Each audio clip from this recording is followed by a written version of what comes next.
Kaya mga katropa, no, dito po yung lugar ni Tatay Pito na atin pong nabigyan ng konting tulong. Ayan, dito po siya naninirahan sa lugar na to.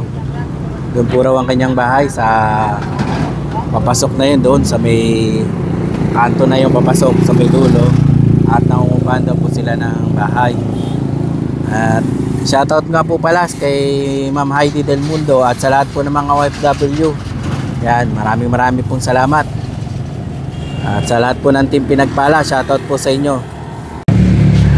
Pwede yung makahingi at nagugutom po ako. Ito ang palitaw, yan o. Wala ako kasi akong pera. Ay, walang problema ko lang pera. Kasi hindi pa ako nag-aalmusal. Hindi, dapat mag-almusal bago lumarga. Okay lang ho na hindi ko muna bayaran yan. Ay, oo, walang problema doon. Napakabait naman ni Tatay. Anong pangalan niya, Tay? Ang tunay ko pangalan, Benjamin. Benjamin. Yan ang palayo ko, Pito. Ano ho? Pito, number 7. Piko. Pito. Pito. 7, oo.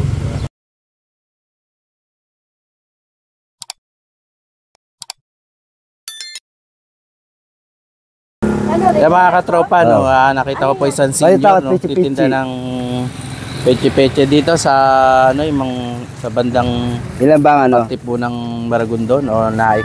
Ano ba to? Anong lugar to, Tay? Ternate sa Pang. Ternate pala sa Pang. Yan.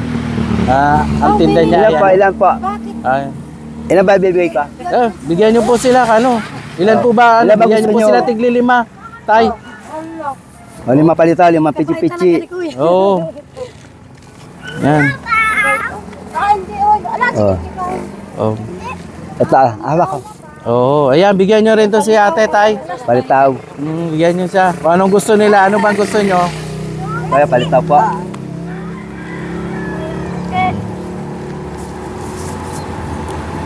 Bebenta po muna na.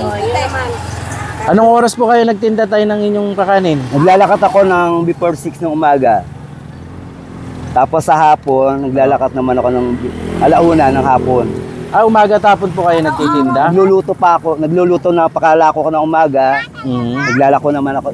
Luluto araw-araw po yan, ate, na nagtitinda si Tatay dito sa lugar ninyo?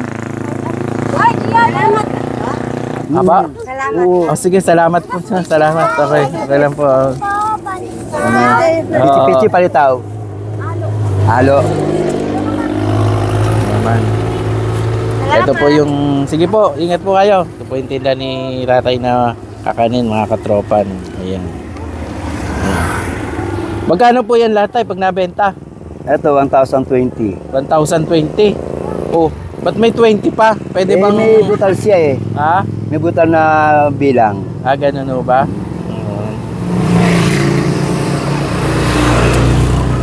Tiyaga nga lang sa paglalako. Oo. Diyan, ate, yung mga kasama ninyong mga bata, matatanda na pwede hong bigyan ito, ano. Tawagin nyo po. Patawin nyo yan, nandito sa tropa dito. At bilhin natin itong ano.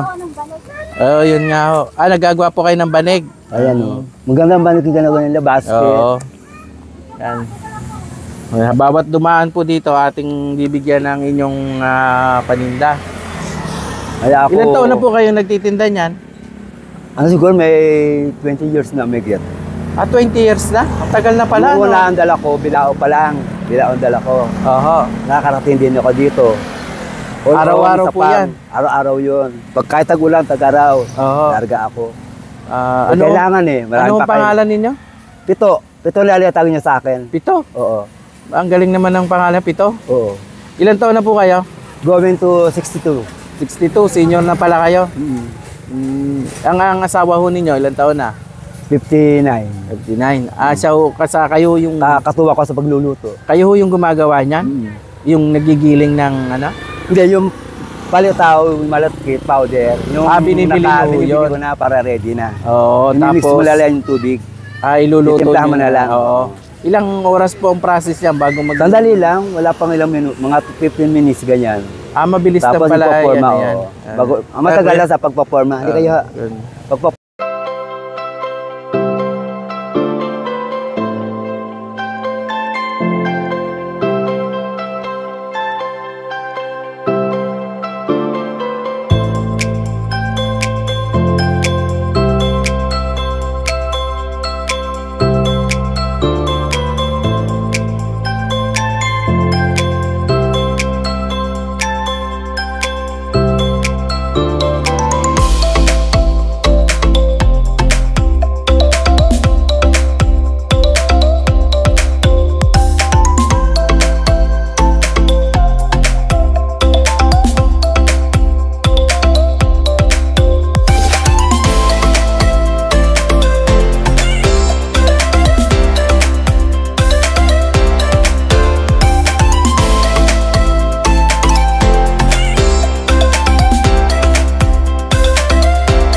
Diretso na lang. Sige po ate, salamat po.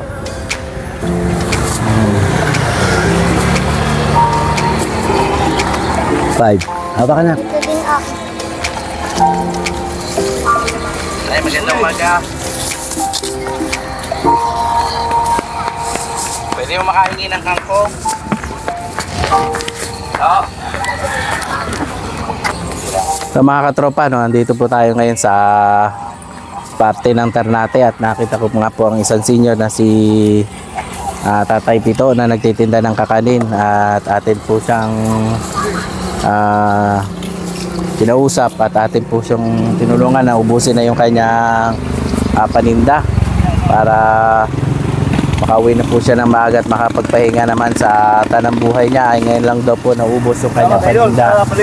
Yan. Tawag kayong meron pa. For the first time daw po ay ngayon lang nangyari na maubos ang kanyang paninda, mga katropa. Ayan, at kakaunti na po yung natitira ngayon sa kanyang paninda. Maraming salamat. Sige. Oh, meron pang natira tayo? May natira pa. Oh, sige. May labing... ano? Oh, anong pakiramdam nyo ngayon, tay, na Kahit paano masaya na mapapaagang makakauwi. aga kayo makakauwi? Ang magluluto ng panibago. Mag-ibig sabihin, titinda pa uli kayo? Tapos mamayang hapon alauna. Pang mamayang hapon naman yon. Para mamayang hapon. Tapos noon, pagkalako ko ng hapon, magluluto na lang para sa Tikman nga ho natin yung isa. Tikman ko kung anong klase yung... Sayang, wala na yung palitaw, no? Oo, yun mas masarap ang palitaw. Oo. Yan. Yun ang paborito ko eh. Pero mas mabili ang pichi-pichi kaysa palitaw. Magawa rin ako ng biko, maha. Ganon. Oo, nagpapa-order din ako. Nagpapa-order ho kayo? Depende kung ilang piraso, kung ilang bilao, kung isang bilao. Sa tagal nyo pagtitinda ng 20 years, wala kayong ibang naging trabaho? Hindi, nung trabaho ko sa Maynila, sa Makati. Bali, palipat-lipat. Napunta ako sa bangko, napunta ako sa GSIS, Pag-ibig. Puro pala... Under kasi ako ng agency. Pagka under agency, palipat-lipat ka. Paano kayo nauwi na bagsak sa ganyang pagtitinda ng... Yan nung year 2000, dito, na tanggal na kami sa trabaho, finish contract na. Dito na ako pirmi sa bahay. Oh, kasi panay government, ano pala ang trabaho nyo, no? O, di meron na kayong pensyon.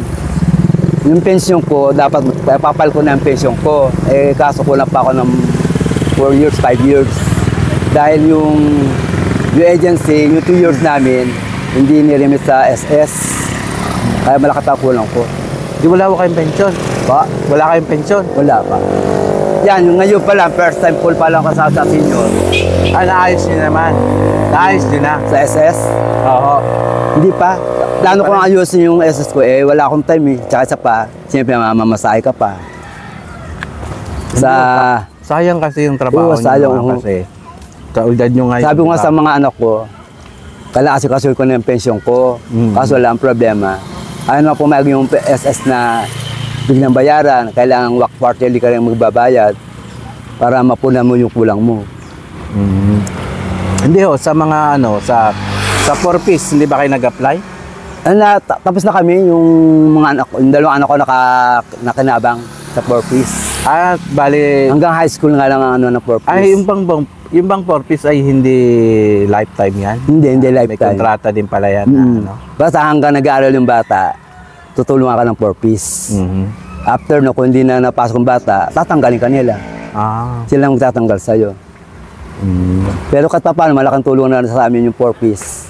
Kaya nga, di ba, yung sabi nyo, noong time na nagtatrabaho kayo sa Maynila, paano kayo natuto niyan? Ang trabaho nyo, ang layo dyan. Hindi, kasi yung wala, siyempre, mahilig ka siya magluluto. Anong kabataan nyo, mahilig na kayong... Saka yung mga ulam-ulam. Magluto? Kapag wala akong lako, naglilinis ako ng bahay ng iba, lalo pagka December, kalakasan ng papalinis. Linis ng Ng bahay. Naglilinis din kayo ng bahay? Buong bahay, lilinisin ko. Ako, napakasipag pala ni Tatay Pito. Walang pili, no? Sa kanyang trabaho. Hindi ako namimili ng trabaho, basta marangal. Kaya mga katropa, nakakuha tayo ng deserving na bigyan natin ng konting tulong. Ayan, si Tatay Pito, no? Yung nga yung Kaya- katulad yung sa paglilinis ko. Yung unang paglilinis ko, bago ako maglako-lako, maglilinis ako. Ang singil ko noon, 200 lang noon. Oo. Hanggang naging 300, hanggang tumaas hanggang 700. May mga regular akong customer.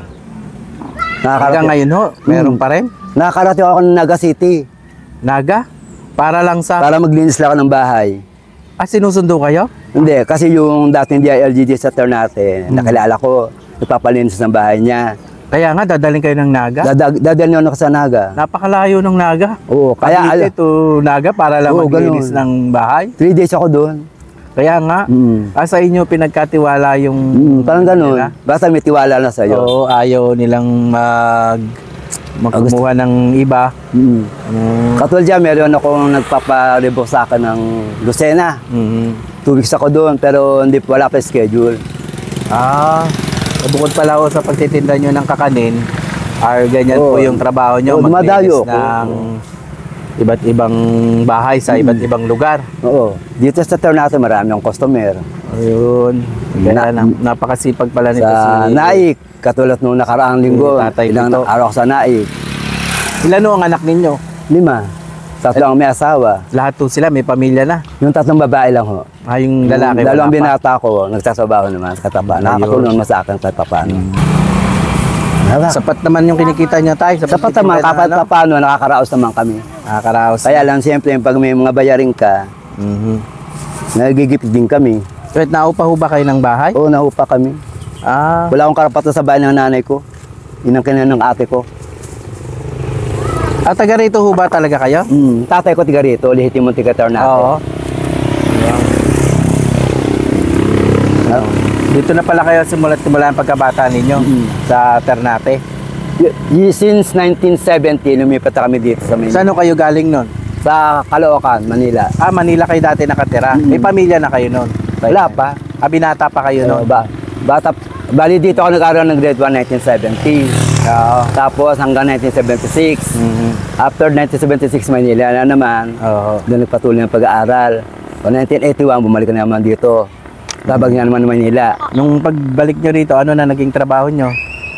Ganito na? Ganito na. Yung mula nung wala ako ng trabaho, ganito na trabaho ko. Ito na. Hindi nyo na siya binitawan? Hindi na. Pero nagtinda pa ako ng mga ulam, mga laruan. Iba-iba hong klaseng paninda. Nagdidivisoria niyo ako at that time. Laluwas kayo lagi sa... Kasi mura menu, pa. Magdala ka ng board 2,000, marami ka na mabibili sa Divisoria. Ngayon, hindi ko na kaya mga gano'n eh. Dito lang ako. Paano pala, ayaw nyo na natigil sa bahay? Gusto nyo? Yan yung nahabang katawan ko. Nahabang katawan ko yung trabaho. Sanay na kayo lagi Sanay sa may na. ginagawa. Napakasipag talaga ni Tatay Pito, no? Kaya nga ang ginagawa ko. Nakaka-inspired yung kanyang buhay. Kasi nasabi ng anak ko, tay, tigil na muna kayo. Hindi pwede. Paano kakainin na sa araw-araw? Nagtatrabaho kayo. Hindi, sabi nyo, nagtatrabaho yung dalawa nyong anak. Hindi ba sapat? Hindi sapat. Kulang abonado pa ako. Bakit to? Yung mga pamasahe minsan, maliit na naman sa sahod nila, minimum. Dito sa atin, ang provincial rate ay mababa lang ang sahod. Kaya dapat talaga, tanggalin na yung provincial rate na yan. Dapat i-pair na rin sa Manila rate. Iparehas na para kung ano yung sahod. Kung ano yung sa Manila. Kasi parehas lang naman yung ginagawa. Yung trabaho, mas mahirap pa. Mas mahirap ang sabaho talaga. Walang sabaho hindi mahirap. Kaya dapat yung sahod ay pantay. Nila, pantay. Tanggalin, mas maganda talaga. Tanggalin na yung provincial rate na yan. Iba na sistema nila ngayon. Katulad itong panahon namin. Pag ikaw absent. Bakit to? Ano ba ang pagkakaiba ng sistema nyo at ngayon? Kasi katulad ngayon, pagka-absent ka, ikukunin ka pa mga sinasabi nila, med-cert. Medical Mantala noon, pag umabsent ka, mag-file ka ng leave, okay na. O pag umabsent ka, pwede ka na pumasok na bukas, wala ka na kailangan kukunin. Paano kung wala ka pa masaya pang punta doon sa pupuntahan mo, sa opisina? Kumbaga, lumalabas ngayon, lahat gastos. Lahat gastos. At saka, bawat galaw pera. Parang tinatakot nila yung empleyado na huwag umabsent. Kasi pag nag-absent ka, kukuha ka ng kung ano kailangan nila. Kung ano-ano. Manghihinayang ka tuloy, Sabi ko nga, imbis na ipagkain mo, wala na te. Gusto na. Meron pa ba kuya? Wala na, no? Wala na tayo. Ibig sabihin, pagkain mo yung papamasahe, napupunta sa pamasahe. Kaya nga, Kaya nga sabi ko nga sa mga anak ko, ibang-iba talaga noon at ngayon. ayun. Kaya nga sinasabi nila, tay, ayan na naman kayo, kinikwento nyo naman yung panahon nyo. Di talaga namang malaki ho yung pagkakaiba. Malaking pagkakaiba. Noon at ngayon. Kasi nga naman ngayon, pagka umabsent ka ay maraming Tsaka yung maraming mga requirement pag nag-apply ka, oo. hinihingi ang isang Dami hinihingi ang kumpanya. kampanya, oo. Para kumbaga huwag ka na lang umabsent kasi ang daming Oo. process pa uli. Minsan kasi nasabi ko, anak ko, huwag na kayo ma-absent. Gagastos na naman tayo, kukuha ka na naman ng med-cert. Oo. Paano kung talagang hindi kaya Oo. magtrabaho nung Tsaka pagka emergency, Oo. nahirapan din ako. Ayan na naman kayo, kailangan nyo na naman tatay. Kaya nga sabi ko sa mga anak ko, Oo. magtsaga-tsaga na lang tayo. Kung na kayo doon sa sa lugar ninyo para hindi na kayo maglakad. Doon sa inyong lugar. Malapit sa inyo. Tara tayo, uwi na tayo, no? Atin po ng San Jose dahil medyo malayo-layo yung kanyang nilalakarin. At binigyan na rin po natin siya ng bigas at ito po yung kanyang bayad sa kanyang paninda na kakanin. At sana po ay makatulong to kay tatay kahit papano sa kanyang pamilya. Ay, may mensahe po ba kayo, tay, sa kahit konti sa ating mga viewers? Ang mensahe ko lang po, sana po marami po kayo matulungan sa katulad ko na harinawa patubayan kayo ng buong may kapal. Yan. Maraming salamat, tay, ha, sa at sana po ipagpalain kayo lagi at bigyan ng malulusog ng pangatawan at lakas para sa pagtitinda nyo araw-araw ay hindi kayo magkasakit. Opo. Yan, bawal po magkasakit ngayon. Bawal talaga makasakit magastos. Ayan po si Tatay Pito, mga katropa. Maraming po salamat.